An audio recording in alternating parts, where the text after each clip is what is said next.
దివంగత Maharashtra deputy CM Ajit Pawar విమాన ప్రమాదంలో మరణించడం వెనుక పెద్ద కుట్ర ఉందని మరోసారి ఆయన మేనల్లుడు ఎన్సీపీ శరద్ పవార్ వర్గానికి సంబంధించిన ఎమ్మెల్యే రోహిత్ పవార్ ఆరోపించారు. అది కూడా ఢిల్లీలో శరద్ పవార్ నివాసంలోనే మీడియా సమావేశం ఏర్పాటు చేశారు. ఒక పెద్ద స్క్రీన్ ఏర్పాటు చేసి ఈ మొత్తం వ్యవహారంలో కుట్ర కోణం ఎలా ఉంది అన్న దానికి సంబంధించిన కొన్ని డాక్యుమెంట్లను కూడా ఆయన స్క్రీన్ మీద ప్రదర్శించారు.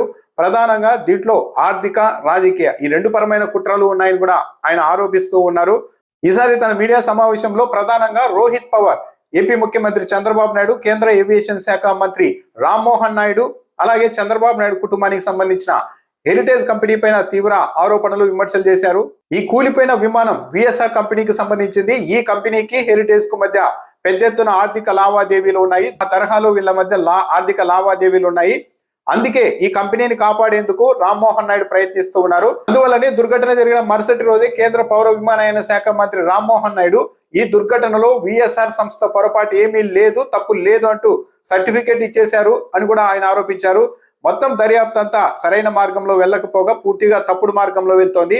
దీనిపైన అనుమానాలతోనే మేము ఆరా తీయంగా ఈ కంపెనీకి, తెలుగుదేశం పార్టీ పెద్దలకు, ఏపీ ముఖ్యమంత్రి చంద్రబాబు నాయుడుకు కుటుంబానికి మధ్య పెద్ద ఎత్తున వీళ్ళకు సంబంధాలు ఉన్నట్టుగా మాకు నిర్ధారణ అయింది.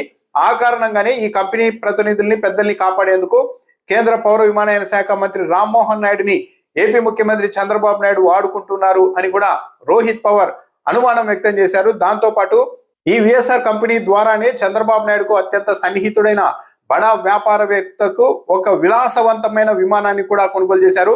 ప్రస్తుతం అది దుబాయ్ లో ఉంది అని కూడా రోహిత్ పవార్ ఆరోపించారు. కోట్ల రూపాయల ఫైనాన్షియల్ లింక్స్ ఉన్నాయి విఎస్ఆర్ సంస్థకు, అలాగే హెరిటేజ్ సంస్థకు మధ్య. ఆ కారణంగానే, ఈ పరిచయాల కారణంగానే ఈ దుర్ఘటనలో కుట్రకోణం ఉన్నప్పటికీ కూడా ఈ సంస్థను కాపాడేందుకు ప్రయత్నాలు జరుగుతున్నాయి.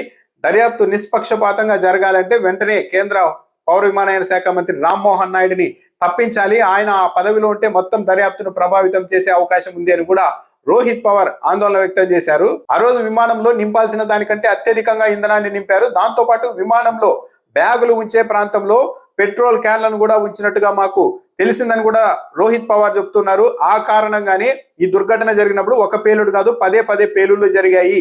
ఈ పెట్రోల్ క్యాన్ల వల్లనే ఇదంతా జరిగిందని చెప్తున్నారు. దాంతో పాటు 1100 డిగ్రీల సెల్సియస్ దగ్గర కూడా బ్లాక్ బాక్స్ అన్నది సురక్షితంగా ఉంటుంది. అలాంటిది ఈ దుర్ఘటనలో అది పని చేయకుండా పోయింది, బ్లాక్ బాక్స్ మొత్తం పోయింది అని చెప్తున్నారు. ఇది కూడా అవాస్తవం.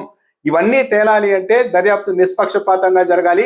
అజిత్ పవార్ కి న్యాయం జరగాలి అంటే వెంటనే ప్రధానమంత్రి నరేంద్ర మోడీ గారు, హోంమంత్రి అమిత్ షా గారు జోక్యం చేసుకొని రామ్మోహన్ నాయుడు గారిని ఆ పదవి నుంచి తప్పించి దర్యాప్తు కొనసాగించాలి అని కూడా రోహిత్ పవార్ డిమాండ్ చేస్తున్నారు. అయితే దీనిపైన ఇప్పుడు తెలుగుదేశం పార్టీ ఎలా రియాక్ట్ అవుతుంది? మరి ముఖ్యంగా హెరిటేజ్ సంస్థ ప్రస్తావన తీసుకొని వచ్చారు.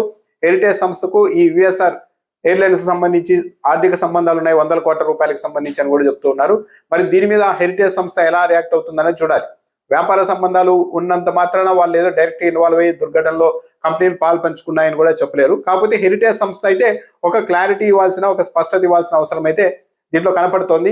దాంతోపాటు ప్రమాదంలో కూలిపోయిన ఈ విమానానికి సంబంధించిన ఇన్సూరెన్స్ పాలసీ మీద కూడా రోహిత్ పవార్ అనుమానం వ్యక్తం చేశారు. ఈ విమానం విలువ 35 కోట్ల రూపాయలు అయితే ఏకంగా 210 కోట్ల రూపాయలకు ఇన్సూరెన్స్ చేశారు అన్న అనుమానం కూడా ఉంది. అంటే కావాలని ముందస్తుగానే ఈ ప్రణాళిక రచించారా అన్న అనుమానానికి కూడా ఇలాంటి అంశాల ఆధారంగానే రోహిత్ పవార్ అనుమానం వ్యక్తం చేస్తున్నారు.